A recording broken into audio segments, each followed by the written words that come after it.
볼게요. 자, 먼저 칠판 강의 먼저 할게요. 칠판 강의로 화석의 문지 그리고 지질시대 소개할 거고 여러 가지 자료를 가지고 해석하는 문제가 나오거든요. 자료 해석 방법들 그리고 어떤 자료들이 나오는지 소개해 줄 거고 마지막에 대멸종 5번의 멸종이 그동안 있었거든요. 5번의 멸종. 대멸종이 뭐고 왜 일어났고 그 다음에 대멸종으로 인해서 우리 지구에는 어떤 일이 벌어졌는지 얘기를 해줄 겁니다. 자, 화석 얘기 먼저 할게요. 화석.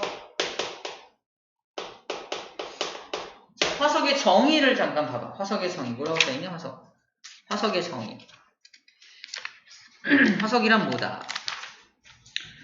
자, 밑줄 가볼게요. 과거에 살았던, 자, 생물의 유해. 유해가 뭐야, 유해? 시체, 그죠? 시체를 유해라고 합니다. 시체. 시체로 만든 청바지, 유해진. 웃고 시작하자는 얘기예요. 자, 웃고 시작합시다. 아무튼, 유해는 시체를 말하고요. 흔적. 자, 흔적도 밑줄자. 무슨 말이야? 과거 생물이 살았던 흔적이 발견돼. 그것도 화석이라는 얘기입니다. 예를 들어서 뭐 둥지 또는 뭐 똥을 쌌던 자리 또는 똥 자체 그치? 이런 것도 흔적이 발자국 이런 것도 다 흔적이죠. 이런 것도 화석이 될 수 있다 없다? 있다. 우리가 흔히 아는 뭐 공룡 화석만 공룡 뼈가 발견돼야지만 화석이 아니라 그들이 밟았던 발자국도 화석이 될 수 있다는 얘기야. 뼈, 알, 발자국, 배설물, 기어간 흔적, 뭐 생물이 뚫은 구멍, 그 다음에 호박에 갇힌 생물, 규화목 이런 거 전부 다 화석이 될 수 있다는 겁니다. 그렇구나. 화석이 그거예요. 자, 화석이란 그래서 그런 것들을 다 화석이라고 불러주는데 화석이 생성되는 과정이 있습니다. 첫 번째 생성 과정 볼게요. 화석이 만들어지는 생성 과정이 있습니다. 상상을 좀 해야 되는데 예를 들어서 우리가 지금 우리가 알고 있는 걸로 해볼게요. 알고 있는 거 예를 들어서 조개가 있어. 조개가 있습니다. 조개가 아주 오래전부터 조개가 살았어요. 바닷속에 사는 생물이라서 아주 오래전부터 조개가 있었는데 조개 이름들이 좀 달라지는 거야. 뭐 화폐석이라고 부르기도 하고요. 조개들이 이렇게 진화되어 있는데 현재 우리가 알고 있는 그 조개를 상상하면 돼요. 그래서 조개가 화석으로 발견되려면 어떤 일이 벌어져야 되냐? 일단 조개가 땅에 묻힙니다. 그냥 땅 위에 있으면 어떻게 돼? 땅 위에. 그러니까 조개가 죽어서 땅 위에 이렇게 퉁 쓰러졌어. 위에 있어. 또 다른 흙으로 덮이지 않고 이렇게 위에 있다는 얘기입니다. 이게 어떻게 될까? 이대로 썩어버립니다. 이대로 썩어버려서 흔적도 없이 다 사라져버려요. 그럼 화석이 될 수 있냐 없니? 없어요. 첫 번째 조건입니다. 생성이 되기 위한 조건이 필요한데 첫 번째가 빠르게 매몰되어야 합니다. 빠르게 매몰되어야 돼. 빠르게 매몰되어야 화석이 만들어질 수가 있어요. 천천히 매몰되면 썩을 수 있다는 얘기입니다. 여기서 빠르게는 엄청 빠르게가 아니라 얘가 썩기 전에 땅속에 이렇게 매몰되어야 한다는 얘기예요.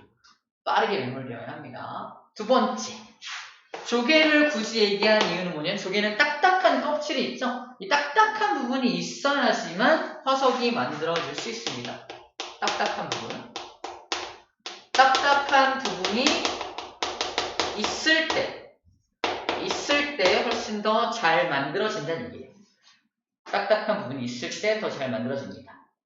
물론 생물이 기어간 흔적도 화석이 될 수 있긴 하지만 일단 기본적으로 딱딱한 부분이 있어야 걔가 매몰되었을 때 걔가 있었던 자리가 이렇게 틀로 남을 거 아니야. 틀로 딱딱한 부분 때문에. 그래서 우리가 알고 있는 뭐 플라나리아, 뭐 지렁이 이런 화석은 발견되기가 좀 어려운 겁니다. 되게 물렁물렁하기 때문에. 그래서 딱딱한 부분이 있어야지만 화석으로 발견될 수가 있다라는 것도 기억해 주셔야 하고요. 자, 그 다음에 개체수도 많아야 됩니다. 개체수도 많아야 합니다. 많아야 한다. 세상에 하나밖에 없는 조개야. 화석으로 발견될 확률은요? 거의 없겠죠? 굉장히 많은 개체수를 갖고 있어야 그 중에 몇 개가 화석으로 발견될 수 있는 겁니다. 자, 화석이 생성될 수 있는 조건 요 세 가지 기억해 주셔야 하고요. 그 다음 기억할 게 뭐냐면 또 화석이란 말이 뭐냐면 이 화자가 될 화자, 될 화. 석은 뭐야? 돌석입니다. 무슨 소리야? 돌이 된 거야. 잘 봐. 우리가 땅속에서 막 이렇게 발굴을 했더니 공룡뼈 같은 게 나와. 이거 진짜 공룡뼈일까? 다 했더니 막 공룡의 모습이야. 이야, 공룡뼈다 이럴까? 공룡뼈 아닙니다. 공룡뼈 아니야. 그럼 뭐야? 공룡뼈가 있었던 자리를 돌이 채운 겁니다. 우리가 발굴해낸 건 뭐야? 돌이야, 돌. 돌입니다. 물론 좀 비교적 최근에 묻힌 어떤 생물이라면 아직 덜 썩어서 또는 덜 돌화되어서 이게 돌화되어서 생물체가 발견되기도 하지만 아주 오래전 고생될 거야, 중생될 거야. 그렇게 오래된 게 아직도 그 생물체, 유기물이 남아있을까? 이게 불가능하다는 얘기 지금 하고 있는 거야. 유기물이 다 썩어서 없어지고 걔가 있었던 자리를 주변을 지나가던 지하수나 이런 곳에서 침투된 석회질 물질이 거기를 채워가지고 돌이 거기를 채운 게 발견된 겁니다. 그래서 이걸 우리가 이름을 화석이라고 불러주는 거야. 돌이 됩니다. 돌이 된 부분입니다. 그래서 물론 그 모든 게 다 돌이 되는 건 아니지만 뭐 그냥 생물 자체가 발견되는 것도 화석이라고 부르지만 대부분의 화석들은 돌로 변한 것들을 발견하는 것이다 라는 것도 이해를 해주면 좋겠습니다. 됐죠? 자, 그 다음에 화석이 우리에게 발견되려면 어떻게 해야 되느냐면 일단 화석이 생성되는 방법은요. 자, 이렇게 메모리 되려면 일단은 대부분 땅속 깊은 곳 또는 물 속에서 이 지층이 쌓입니다. A라는 층이 쌓이고요. 여기에 조개가 메모리돼서 B라는 층이 꽉 쌓인 거야. 그래서 수압에 의해서 꽉꽉 눌리게 되고요. 얘가 지층 A와 지층 B 사이에 이렇게 묻혀서 지층 사이에 조개 화석이 만들어지고 있는 과정입니다. 자, 조개 화석이 만들어졌다 시작. 오랜 시간이 지났어. 사람들은 어디 살고 있냐면 사람들은 여기 살고 있죠. 이거 화석 발견할 수 있니? 땅속 물속에 쭉 들어가가지고 화석 발굴하나요? 아니죠? 무슨 말이냐? 화석이 발견된다라는 건 이 지층 전체가 위로 올라와야 됩니다. 위로 올라와서 A층, B층이 이런 식으로 A, B가 이렇게 올라와서 사람이 발굴할 수 있어요. 올라오는 과정을 뭐라고 하냐면 올라와서 융기입니다. 융기라고 해요. 융기라는 과정이 있어야지만 화석이 발견될 수 있다라는 부분을 얘기하고 있습니다. 자, 여기야 지각변동으로 퇴적층이 융기한 후라고 써있어요. 융기라는 말이 이렇게 퇴적층이 위로 올라와야지만 사람들에게 발견될 수 있다는 겁니다. 그렇다면 우리가 아직 발견 못한 화석들도 많이 있다는 얘기죠. 아직 땅속, 물속에 이렇게 아직 물속에 있는 지층에 아직도 있는 화석들도 있을 겁니다. 아직 우리가 발견하지 못한 해저 지층 속에도 화석이 있을 것으로 예상이 돼요. 아직 융기하지 못한 것들이 있을 테니까. 자, 이건 생성 조건. 이건 화석이 생성되는 조건이요. 생성되기 위한 조건이 아까 세 가지가 있었고요. 자, 두 번째 여기 정리하는 건 뭐냐면 발견되기 위한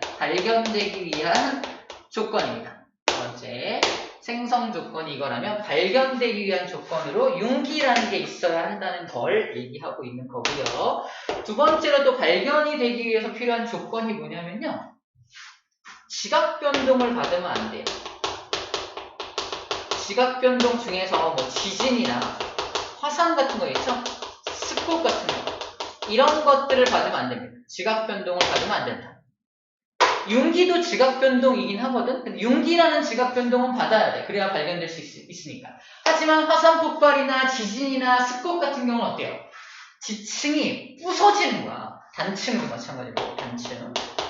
지층이 부서지는 거야. 만약에 이 지층에 조개 화석이 있어. 근데 얘가 지각 변동을 받아가지고 중간에 막 끊어지거나 부서져 버리면 의미가 없잖아. 발견할 수가 없잖아요. 그래서 중간에 지각 변동을 받으면 안 됩니다. 그래서 우리 이제 배우겠지만 선칸브리아대, 고생대, 중생대, 신생대. 지금하고 가장 가까운 게 신생대잖아. 그래서 신생대 화석이 그렇게 많아요. 왜? 거의 최근의 거니까. 선칸브리아대는 아주 오래전 화석은 왜 발견될 확률이 적냐? 그동안 얘가 여기까지 오는 동안 그동안 뭘 많이 받았을 테니까. 중간에 지각 변동들을 받아서 다 사라져버린 거, 부서져버린 겁니다. 그래서 선칸브리아대 때 화석이 많이 발견되지 않는 이유 중에 하나가 뭐냐 그러면 바로 요 이유도 있는 거. 그동안 지각 변동을 받았을 테니까 많이 사라지지 않겠습니까? 물론 선칸브리아대 때는 아주 오래전, 진화되기 전이니까 생물체가 조금 덜 진화된 생물이었을 테니까 화석도 많이 안 발견되었겠지만 이런 지각 변동이 만약에 만들어졌다 하더라도 지각 변동을 중간에 받아가지고 사라졌을 확률도 많다라는 거죠. 그런 것도 생각할 수 있어야 합니다. 굉장히 다양한 분야에서 물어보기 때문에 각 다양한 관점에서 화석을 생각할 수 있어야 합니다. 자, 이게 생성 과정까지 정리를 좀 해봤네요. 자, 이제 화석의 종류를 좀 정리해 볼게요. 화석의 종류. 화석의 종류는 크게 두 가지로 분류를 합니다. 두 가지로. 하나는 표준화석이라는 표준화석. 표준화석이라는 화석이 존재하고요. 두 번째는 시상화석이라는 화석이 존재합니다. 자, 표준화석은 이 화석을 딱 발견하면, 잘 들어, 지층이 생성된 때, 이 지층이 언제 생성됐는지를 알려주는 화석이 있어요. 예를 들어서 삼엽충이라는 화석이 있습니다. 이 삼엽충이라는 생물은 언제 살았던 생물이냐면 고생대 때 살았던 생물이에요. 어떤 지층이 딱 위로 올라와서 이 B라는 지층을 발견했더니 여기 삼엽충 화석이 발견되네. 이 삼엽충 화석이 발견된 이 지층은 언제 생성된 거야? 고생대 때 생성된 거겠네. 그때, 그치? 왜 삼엽충이 묻혀 있으니까. 선생님이 왜 지층 얘기를 자꾸 하냐면 시험 문제도 치사하게 이렇게 나옵니다. 삼엽충이 발견된 지층에서 발견된 암석이 있어요. 암석. 이 암석은 언제 생성된 암석일까? 이건 몰라요. 맞아요. 지층은 고생대 때 쌓인 지층이잖아. 근데 그 지층에 있는 암석들 하나하나는 언제 생겨서 여기 들어온지 모릅니다. 암석의 생성 시기는 알 수가 없어요. 암석을 물어보는 건지 지층을 물어보는 건지를 가지고 치사하게 낚시질을 하는 경우가 생긴다는 거예요. 무슨 말인지 알죠? 암석은 특히 퇴적암 같은 경우는 퇴적물질이 여기저기서 와서 만들어진 암석이기 때문에 도무지 얘가 언제 생성됐는지 나이를 알 수 없습니다. 이해죠? 무슨 말인지 알죠? 아무튼 이런 식으로 우리를 좀 헷갈리게 하는 부분들이 여기서 나타나게 돼요. 자, 그래서 표준화석은 시대를 알려주는 생성 시대를 알려준다. 근데 무슨 시대를 알려준다? 지층의 생성 시대입니다. 지층 생성. 보신다면 이 지층이 언제 생성되었는지, 지층이 생성된 시대를 알려주는 게 표준화석입니다.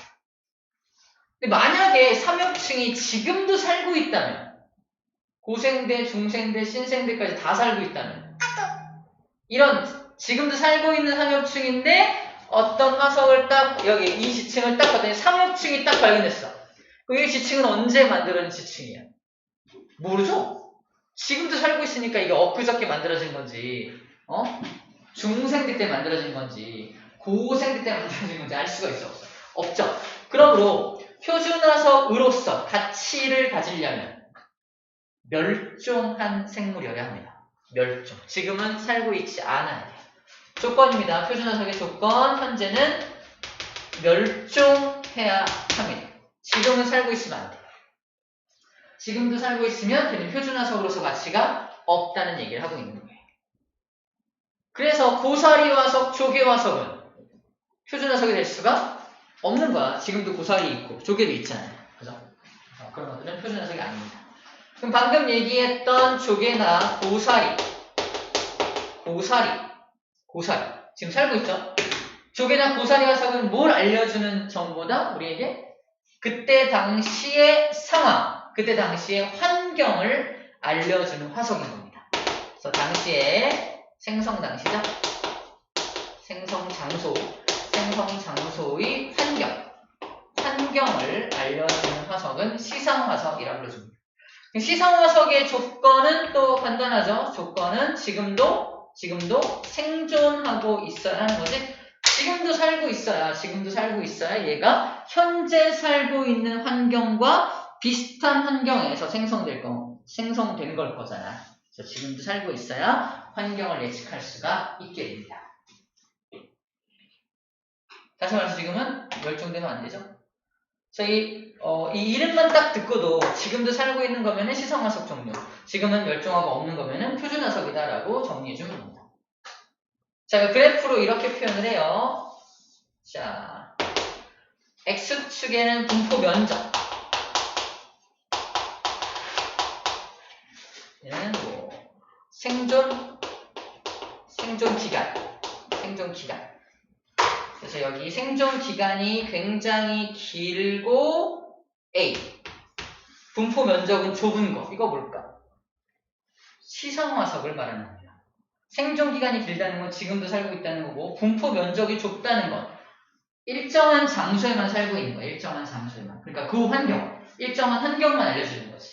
이게 육지에도 살고 바다에도 살고 뭐 다 살고 있다면 환경을 알려줄 수 있나? 아니죠. 이게 바다 환경인지 육지 환경인지 알 수가 없잖아. 그래서 좁은 면적의 생존 기간이 길다면 이거는 바로 2번 시상화석을 의미하는 거고요. 여기에 찍혀 있으면요, 이 녀석 B라고 한다면 분포 면적이 굉장히 넓어. 여기저기 살고 있는데 생존 기간이 짧아요. 지금은 멸종했다는 얘기입니다. 뭐야? 표준화석을 의미하는 거죠. 그래서 다음 중 B에 해당하는 화석이 아닌 것은, 또는 B에 해당하는 화석의 특징이 아닌 것은, 이렇게 물어본다는 거예요. 알겠죠? 이런 그래프를 통해서 이제 자료가 제시가 될 겁니다. 뭐 어렵지 않게 정리할 수 있어요. 그래서 시상화석의 예와 고사리, 산호, 조개. 고사리는 어디 살아? 그러면 일단 육지에 살죠. 그리고 따뜻하고 습해야 됩니다. 따뜻하고 습한 육지에 시상화석 중에 고사리의 생성 환경이고요. 산호화석이 발견돼요. 산호도 지금도 살고 있잖아요. 바다겠죠? 따뜻하고 얕은 바다입니다. 조개화석이 발견된 얕은 바다이거나 갯벌이었구나라는 걸 알려주는 정보를 주는 거예요. 표준화석, 삼엽충, 갑주어, 방추층이 고생될 때 표준화석이고요. 공룡과 암모나이트가 중생대, hợp 회석과 메모드가 신생대입니다. 요 생물들의 이름은 조금 이따가 쌤이 암기법을 소개해 줄 거니까 넘어가도록 하겠어요. 자, 이것도 있네요. 우리 화석. 화석이 발견되는 조건이 있는데, 세 번째 조건 얘기 안 했네요. 몇 가지에 나와 있는데, 화석이 발견되려면 이 지층이 퇴적암이 있는 지층이어야 합니다. 퇴적암이 있는 지층이어야 돼요. 무슨 말이냐? 지층이 만들어질 때, 아까, 요 조개가 쌓일 때, 조개가 이렇게 매몰될 때, 퇴적돼서 만들어진 거잖아. 그래서 퇴적암들이 여기 쌓여야지만, 이제 화석이 발견될 수 있다는 얘기고, 만약에 퇴적암의 반대말로, 비교로, 퇴적암 말고 암석이 두 종류가 더 있거든요. 첫 번째가 화성암. 화성암이나 또는 변성암. 화성암이나 변성암 같은 경우는 화석이 발견될 수가 없다는 말을 하고 있는 거예요. 이유가 뭐냐면 화성암이 어떻게 만들어지는 거냐면 마그마가 굳어서 만들어지는 거거든요. 화석이 있다 치자. 마그마가 확 덮었어. 다 어떻게 돼? 다 녹여버리죠? 다 녹여버리니까 여기 화석이 발견될 수가 없다는 거고, 변성암도 뭐야? 높은 열과 압력을 받아서 변하는 거거든요. 화석이 있어. 높은 열과 압력 받아 사라집니다. 그래서 여기서는 화석이 발견될 수가 없어. 그래서 이렇게 나와. 유일하게 화석이 발견될 수 있는 암석은 뭐냐 그러면 퇴적암입니다. 라고 퇴적암. 커다란 퇴적암 속에 화석이 발견될 수가 있는 거죠. 퇴적암이라는 개념은 퇴적 지층을 말해요. 아까 지층이니까 지층. 퇴적 지층이 퇴적암이 됩니다. 됐나요? 오케이, 그러니까 화석의 종류까지 끝났습니다. 자, 그리고 화석을 가지고 어떤 해석을 할 수 있냐? 여러 가지 해석을 할 수 있겠죠. 이 지층이 생성될 당시가 어떤 환경이었는지 아까 시상화석 통해서 지층이 생성될 당시의 환경을 알 수 있습니다. 그래서 화석 가지고 굉장히 많은 정보를 얻을 수 있다라는 말을 하고 있어요. 당시 환경을 알 수 있다.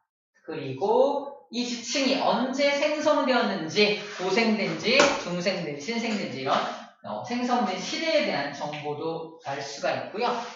자, 그리고 봐봐. 이렇게 지층이 발견이 되었는데 A지층, B지층, C지층이 발견이 됩니다. 사람이 이렇게 보고 있는 거야. 자, 보고 있어요. 엄청 크네.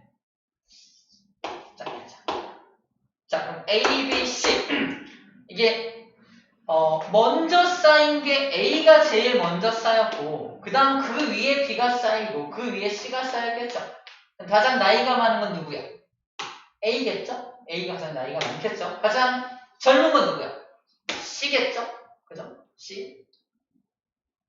근데 A에서 발견된 화석이 있어요. B에서 발견된 화석이 있습니다. C에서 발견된 화석이 있어요. 선생님 뭐 그린 것 같아요? 점점 복잡해져요. 이게 뭘 말한다? 아주 오래전에는 좀 하등한 생물이 살았지만 점점 시대를 거듭할수록 생물이 진화했구나. 진화의 어떤 증거 자료가 될 수 있다는 겁니다. 아주 옛날 지층에서 발견된 화석은 되게 단순한 구조를 갖고 있었는데 최근의 지층에서는 최근에 발견된 화석, 최근 지층, 비교적 최신 거에서 발견된 화석은 조금 복잡한 구조를 갖고 있더라. 이게 바로 진화의 증거가 아니겠느냐라는 얘기를 하는 겁니다.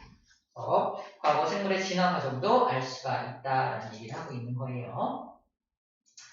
자, 그 다음에 내가 조개 화석을 발견을 해요. 그럼 여기가 옛날에 바다였구나. 그리고 내가 공룡 화석을 발견을 해. 뭐 예를 들어서 무슨 뭐죠? 육식 공룡 이런 화석을 발견을 합니다. 뭐 땅에 다니던 거. 그럼 여기가 육지였구나. 그래서 화석을 통해서 옛날 과거에 여기가 바다였는지 육지였는지도 알 수가 있겠죠? 당연하게 알 수 있는 내용들입니다. 자, 그리고 또 하나는 그림을 통해서 좀 보여주고 싶은데 조금 이따가 보여주도록 할 거고요. 그 다음에 이런 것도 있어요. 화석을 통해서 알 수 있는 것 중에 어느 산에 막 올라갔더니 화석이 나왔어. 산 위에서. 근데 조개 같은 화석이 발견돼요. 조개 화석. 무슨 얘기야? 이 지역이 옛날에는 바다였다는 얘기입니다. 지금은 산이지만 이 지역이 옛날에는 바다였다는 얘기잖아. 그럼 이걸 통해서, 이 화석을 통해서 딴 데 몰랐는데 이 화석을 발견함으로 해서 이 지역은 옛날에 바다였구나. 그렇다면 지금은 쭉 이렇게 올라와서 산이 된 거구나라는 걸 예측할 수 있겠죠. 이 화석을 통해서 융기했다는 증거를, 융기했다는 사실을 알 수 있다는 거예요. 알겠죠? 지층이 융기했다는 어떤 정보도 알 수가 있다라고 되어 있습니다. 오케이. 해석에 대한 거 거의 다 있고요. 하나만 조금 PPT로 보고서 넘어갈게요. PPT가 맞나? 사진, 그림?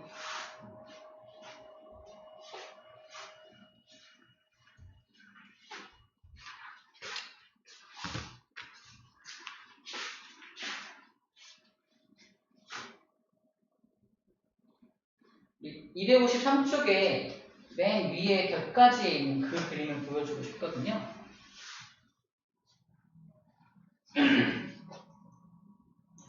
띄워놓고 설명 좀 해볼게요.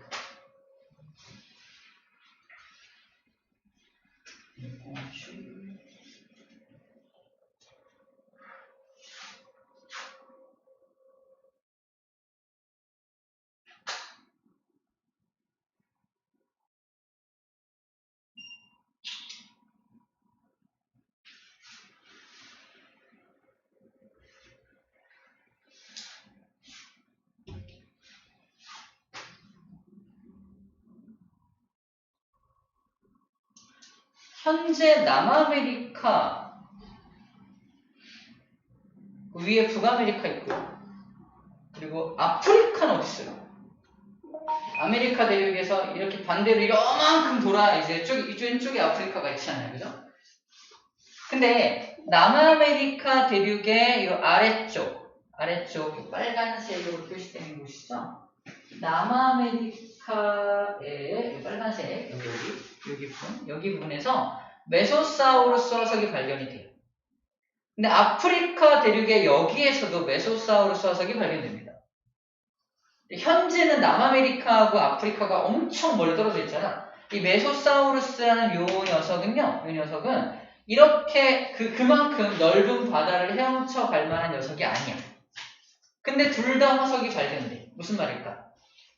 과거에는 요 두 대륙이 붙어 있었다라는 증거 자료가 될 수 있다는 겁니다. 붙어 있었다라는 증거 자료가 될 수가 있다라는 거예요. 마찬가지로 요 글로소프테리스라는 요 식물도 마찬가지야. 식물도 남극 대륙의 일부하고 여기 오스트레일리아 대륙의 일부하고 인도 대륙과 아프리카 대륙 일부에서 발견이 되는데 마찬가지로 얘도 그 넓은 바다를 건너갈 만큼의 그런 능력을 갖고 있진 않아요. 근데 모든 부분에서 발견된다라는 것은 뭐다?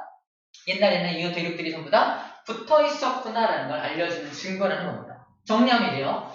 화석을 연구해보니까 화석을 통해서 모두 알 수 있다는 거야. 과거에는 대륙이 붙어 있었구나. 그랬다가 지금은 이렇게 이동한 거구나라는 정보도 화석을 통해서 알 수 있다는 겁니다. 이리죠. 화석이 주는 여러 가지 정보 중에서 과거 대륙의 분포가 어떻게 변화되었는지까지도 알려줄 수 있다라는 말을 하고 있는 겁니다. 뭐 그럴싸하죠? 그렇게 받아들여질 겁니다. 그렇죠?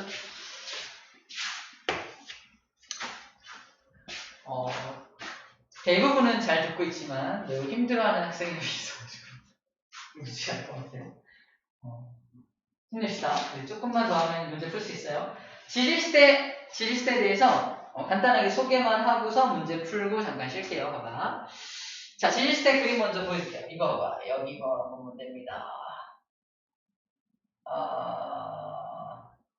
일단 이거 보자. 뭐냐? 자, 이게 지질시대입니다. 지질시대. 지질시대의 정의 봐봐. 지질시대는 뭐라고 정의되어 있냐? 지질시대.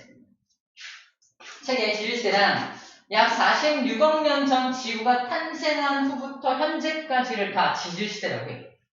지질시대의 정의도 막 바뀌는데 지금은 요 정의로 갑니다. 지구가 탄생했을 때부터 현재까지. 지금도 지질시대야. 그러니까 지질시대는 아주 옛날 선캄브리아 때부터 현재까지를 전부 말하고요. 46억 년 전이야. 46.0이란 억년이 있습니다. 억년. 46부터 시작해서 이거 기억해야 돼. 5.41, 2.52, 0.66.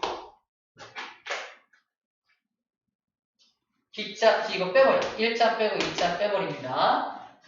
그래서 고생대가 시작된 게 5억 4천만 년 전부터 고생대고요. 그 다음 중생대의 시작이 2억 5천만 년. 그리고 6,600만 년. 6,600만 년이야. 6,600만 년 전부터가 신생대에 들어갑니다. 상대적 길이가 전체를 100으로 봤을 때 88.2%가 다 선캄브리아 시대예요. 근데 5억 4천 년, 46억부터 5억 4천이니까 약 40억 년. 약 40억 년 가까이가 그냥 선캄브리아 시대였고요. 나머지 6억 년 정도를 가지고 잘라서 고생대, 중생대, 신생대인데 그 중에서도 고생대가 제일 크고요. 중생대, 신생대가 제일 짧습니다. 0.66억 년이니까 6만 6,600만 년이야. 만년. 6,600만 년 전부터 현재까지가 신생대잖아. 이 중에서 인류가 탄생한 건 언제다? 여기 맨 끝에. 언제부터? 1만 년. 1만 년 전에 인류가 탄생했다고 합니다. 1만 년 전. 신생대가 6,600만 개의 6,600만 년 전부터인데 그 중에 딱 1만 년 전에 인류가 출현했다는 사실이야. 인류가 출현한 게 아주 극히 짧은 거죠. 전체를 24시간으로 봤을 때 인류 출현을 몇 초라고 말하냐면 1초라고 말합니다. 시계 24시간 중에서 인류가 언제 출현했냐? 지구 전체 나이 중에 1초 전에 출현했습니다. 그 1초 전에 출현한 인류가 이룩한 업적들이 엄청 크죠. 그 정도. 지질시대가 엄청나게 길다라는 말을 하는 거고요. 이거 숫자들을 암기해 놓으면 앞으로 굉장히 편해서 쌤이 여러 연구 끝에 아이들과 공동 연구 끝에 만들어 놓은 암기법이 하나 있습니다. 이 46억 년 전은 일단은 그냥 그냥 알고, 지구 탄생식이니까 알고 있다고 치고요. 이 오랜 지질시대 동안 만들어진 아름다운 옷이 있어요. 옷사, 이 옷, 66 사이즈. 입을 수 있나요? 너무 큰가? 66이 큰 건가요? 아무튼 미안해요. 아무튼 옷사, 이옷, 66 이렇게 해서 5.4, 2.5, 0.66 요거를 기억하는 방법 중에 하나입니다. 옷사, 이옷, 66 커? 이렇게 되는 거죠. 이런 느낌으로 외우면 됩니다. 이건 다 44 사이즈네요. 사이즈는 뭐예요? 여자 옷은 4, 4, 5 이렇게 나왔네요. 쌤은 100. 이렇게 그런 거 아니야? 그리고 숫자 기억하고 있으면 이제 여러분들 문제 풀 때 조금 쉬워서 암기법을 하나 만들어 봤고요. 자, 지질시대에는 이렇게 구분이 되는데, 잘 봐. 여기 고생대, 중생대, 신생대라고 써있죠. 왜 생자를 붙여놨냐면, 시대를 구분할 때 생물계의 큰 변화가 나타나요. 다시 말해서, 고생물이 살았던 시대, 중생물이 살았던 시대, 신생물이 살았던 시대입니다. 생물계에 큰 변화가 있었다는 뜻이에요. 생물계의 큰 변화, 생물계의 큰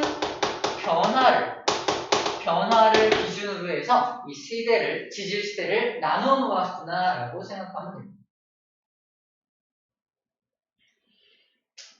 그래서 위에 보면 많은 종류의 생물이 갑자기 멸종하거나 출현한 시기를 경계로 구분하는 데 있죠? 그래서 생물이 키포인트야. 생물계의 급격한 변화라고 되어 있습니다. 생물계의 급격한 변화. 생물이 많이 변했을 때 우리는 지질시대를 구분하게 돼요.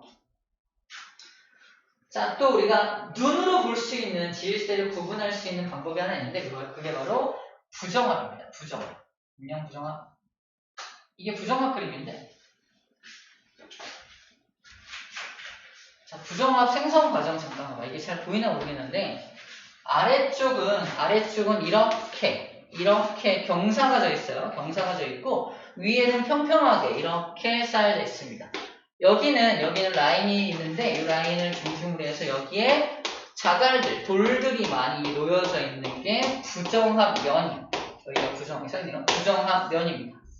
부정합이 있다는 면을 의미를 합니다. 부정합면을 의미해요. 돌들은 잘 안 보이긴 하는데, 여기 이제 여감층이 있어요. 여기 여감층을 기저여감이라고 합니다.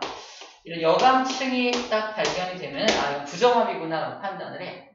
자, 이거 어떻게 생겨난 거냐면은 이렇습니다. 잘 봐. 지금 여기 아래층을 이제 A층이라고 하고요. 위에 층을 B층이라고 한다면, A층이 만약에 고생대 때 만들어진 거라면은, 여기 기저여감이 있는 부정한 면이 보인다면, B층은요, 언제 쌓인 거냐면, 완전 다른 지질시대에 쌓인 거. 완전 다른 지질시대. 즉, 몇 억 년이 지나서 쌓인 겁니다. 최소한 중생대까지 가요. 지질시대에 큰 변화가 있었다는 걸 부정한 면이 알려준다는 얘기입니다.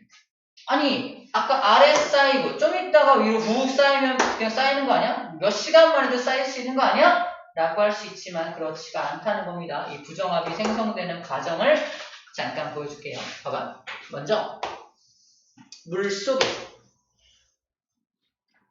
A라는 층이 쌓입니다. 물속에서 B라는 층도 쌓여요. 이 AB는 다른 AB야. 1, 2라고 해서 1번, 2번이라고 합시다. 자, A층과 B층이 쌓였어. 자, 그 다음에 무슨 일이 벌어지냐면 이것들이 물속에서 힘 받습니다. 힘을 받아서 이게 휘어집니다.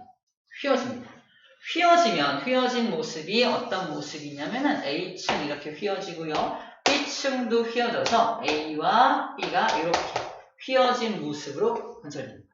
그래서 이렇게 지층에 결이 있다면 결이 이렇게 되겠죠? 나중에 발견된 게 이렇게 사선으로 경사가 져 있는 이유가 뭐다? 이렇게 휘어진 결이 나중에 발견됩니다. 이렇게. 자, 그 다음에 어떤 일이 벌어지냐? 잘 들어.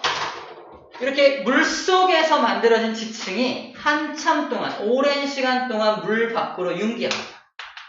수백만 년이 걸려요. 수백만 년. 융기. 융기를 해서 물 밖으로 나옵니다. 물 밖으로 나와요. 융기를 통해서 물 밖으로 이렇게 나오는 거예요. 물 밖으로 나옵니다. 자, 물 밖으로 나오면 무슨 일이 벌어지냐? 밖에서 바람 불고 비 막 내리고 막 그럴 거 아니야? 비바람 불고 눈보라 치고 막 그럴 거 아닙니까? 다시 말해서 풍화와 침식이 일어나. 풍화, 침식. 자, 융기 일어나고요. 두 번째로 풍화와 침식이라는 과정이 일어납니다. 풍화, 침식이 일어나면서 이게 깎이는 거예요. 깎여서 평평해지고 여기서 깎인 물질이 여기 막 쌓이고 깎입니다. 풍화와 침식. 이거 하루 이틀 만에 풍화 침식 되나요? 이것도 몇백만 년. 그러면 풍화 침식이 막 일어나. 그 다음에 다시 물속으로 뭐 한다? 다시 침강합니다. 3번. 침강도 몇백만 년. 다시 물속으로 이렇게 깊게 들어가요. 어디로? 깊게 내려갑니다. 깊게 내려간 다음에 그 다음에 이렇게 또 우르르르르 퇴적물이 들어와요.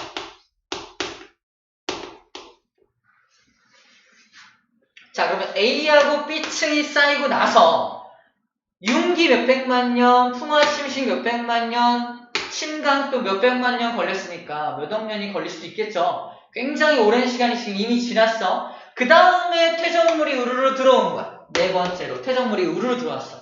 근데 깊은 곳까지 깊은 곳까지 침강을 하고 나서 퇴적물이 우르르 들어오니까 퇴적물은 이렇게 무게가 무거운 여감도 있고요. 가벼운 모래도 있고요. 더 가벼운 흙들도 있습니다. 근데 한 번에 우르르 들어오면요. 깊은 바다의 경우 뭐가 먼저 쌓인다? 가장 무거운 이 돌, 여감층이 먼저 퉁퉁퉁퉁 내려와서 여기 퉁퉁퉁퉁 먼저 쌓이는 거예요. 이게 아까 우리가 말한 무슨 여감? 기저여감이 먼저 만들어진다고 말하는 겁니다. 융기가 침강이 충분히 일어나서 아주 깊은 바닥까지 내려갔기 때문에 우르르르르 퇴적물이 들어갔을 때 무거운 것부터 밑에 퉁퉁퉁퉁퉁 쌓인 모습을 상상해주면 돼요. 자, 그 다음에 그 위에 또 다른 것들이 쌓여서 지층을 이렇게 만들게 되겠지. 그죠? 이게 쌓인 게 C층과 D층입니다.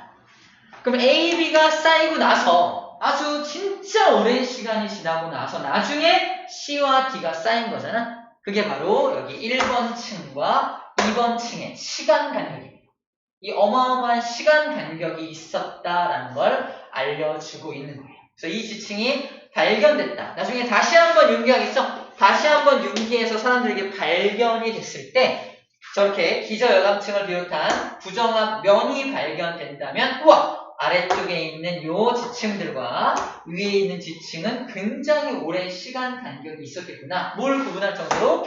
지질시대가 구분될 정도의 굉장히 키 큰 시간 간격이 있었구나를 보여주는 어떤 그런 자료입니다.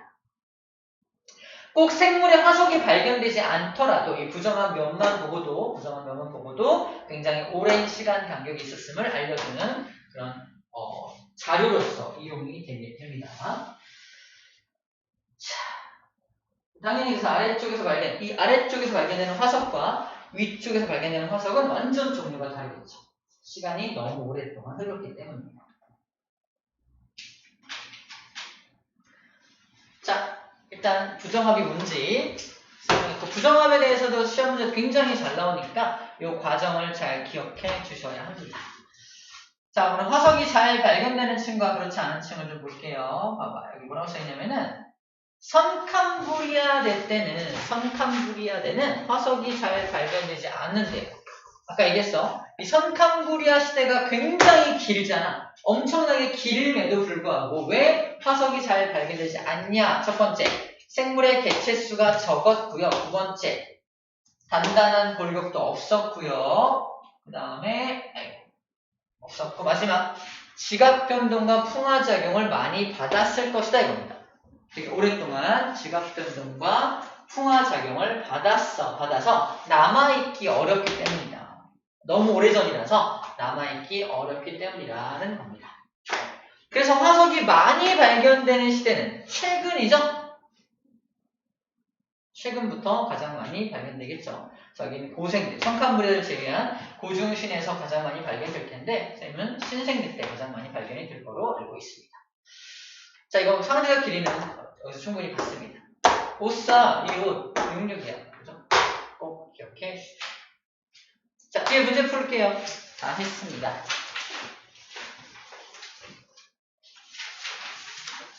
마지막에 문제 풀어볼게요.